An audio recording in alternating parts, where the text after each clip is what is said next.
Hello friends, चाललो मी कामावर, जिथे जाण्यासाठी कधीच मूड नसतो. लिओला चपाती देऊन गेलो मी माझ्या बुलेटजवळ. ऑन केली आणि 4-5 किक मारून झाली बुलेट माझी चालू.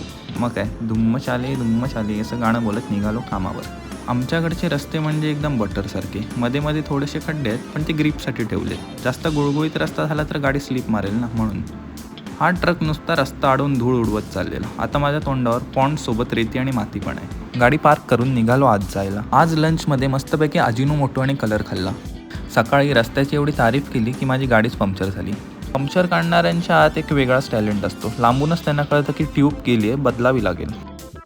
गप पॅच मार बोललो. पंक्चर काढून झाल्यावर निघालो घरी जायला. आज होता मित्रांच्या वडिलांचा वाढदिवस. त्यासाठी झालो तयार आणि निघालो केक रिसीव्ह करायला. ती जबाबदारी दिलेली आमच्यासारख्या जबाबदाऱ्या व्यक्तींवर. केकला गणपती बाप्पांसारखं मांडीवर घेऊन आम्ही निघालो. पार्टीत पोचल्या बसल्या आधी खाल्लं दाबून स्टार्टर. अर्धे लोक सेलिब्रेशनची वाट बघत होते आणि अर्धे जेवणाची. आयुष्यात आम्ही सर्वांनी लावलेत खूप सारे दिवे, त्यामुळे ही जबाबदारी पण आली आमच्यावर. कसे बसे चटके खात खात सगळे दिवे लावले, पण लास्टला या काकी येऊन आमचं सगळं क्रेडिट घेऊन गेल्या.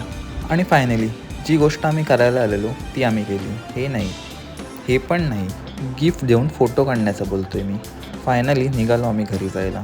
जर व्हिडिओ तुम्हाला आवडला असेल तर नक्की लाईक करा, नवीन असाल तर सबस्क्राईब करा आणि आपण भेटूया उद्या करामती करायला. बाय.